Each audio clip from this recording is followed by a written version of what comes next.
Korner. இன்னைக்கு நம்ம ரொம்ப சிம்பிளான ஒரு டிஷ் தான் வாழைக்காய் வறுவல் எப்படி செய்ய போறோம். ஏன்னா இது ரொம்ப சின்ன சின்ன ஐட்டம்ஸா காமிக்கிறேன்ற மாதிரி இல்லாம இது வந்து சவுத் இந்தியன் ரெகுலர் ஃபுட் என்னென்னவோ அதையும் காமிப்பேன்.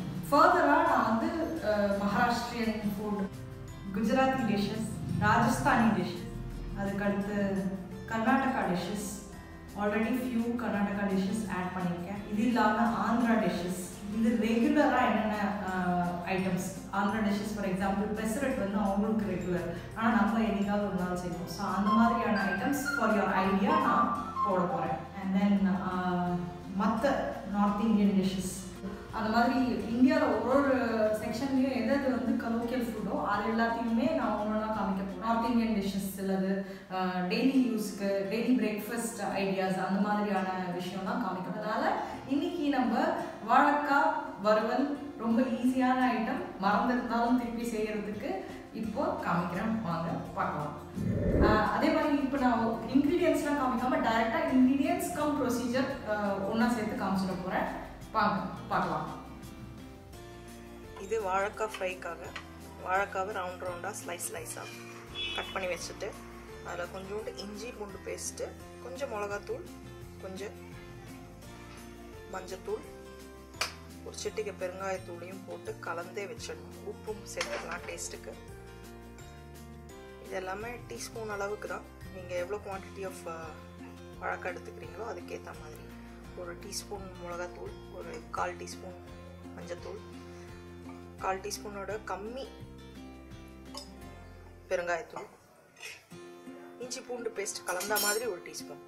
இது கலந்து இந்த மாதிரி ஒரு 5-10 மினிட்ஸ் ஊற வச்சுட்டு தவா ஹீட் பண்ணிவிட்டு அதில் ஷாலோ ஃப்ரை பண்ணணும். அதில் ஒன்றா ஸ்லைஸாக ப்ளேஸ் பண்ணிடுவோம். பேன் மாதிரி இருக்கிறதுல ஈஸியாக வரும். தோசை தவாவில் கூட செஞ்சிடலாம். ஆக்சுவலாக நான் கொஞ்சம் பேன் மாதிரி இருந்ததுன்னா உங்களுக்கு அந்த மசாலாலாம் வெளியே கொட்டாமல் ஈஸியாக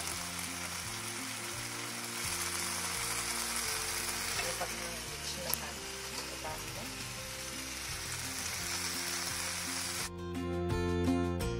அதாவது கொஞ்சமாக ஒரு 1 or 2 டீஸ்பூன்ஸ் ஆஃப் ஆயில் போட்டுட்டு நல்லா தெரிகிற அளவுக்கு ஆயில் இருந்தால் போதும். டீப் ஃப்ரை பண்ணணுன்ற அவசியம் இல்லை.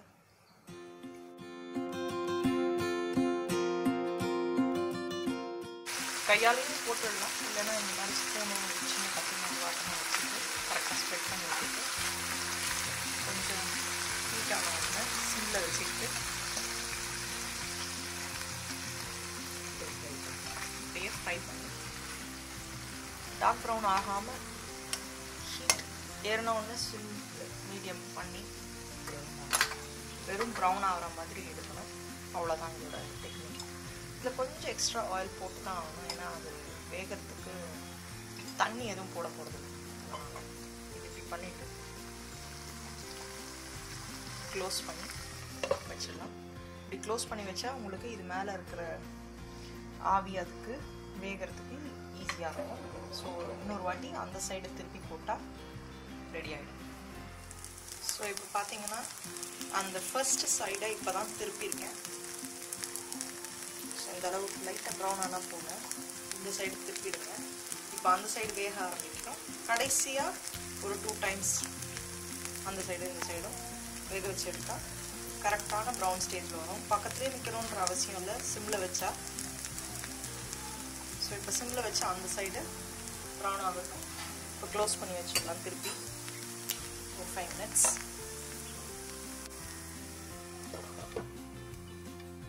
ஸோ இந்த வாழைக்காய் ஃப்ரை இப்போ ரெடி ஆகிடுச்சு. எடுத்து சர்விங் பவுலுக்கு மாற்றிடுவோம். பார்த்தீங்கன்னா கரெக்டான ப்ரௌன் ஸ்டேஜில்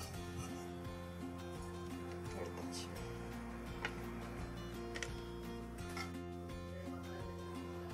வாழைக்காய் ஃப்ரை ரெடி.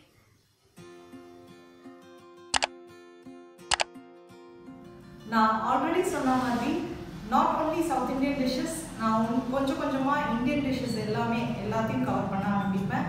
ப்ளஸ் எப்படி ஹெல்த்தியாக செய்யணும் அப்படிங்கிறதையும் கவர் பண்ண போகிறேன். எஸ்பெஷலி மில்லட்ஸ் பற்றி நிறைய கவர் பண்ண போகிறேன். கீப் சப்ஸ்கிரைபிங், வாட்சிங் and liking and sharing Priya's corner. இப்போ பாய், தேங்க்யூ.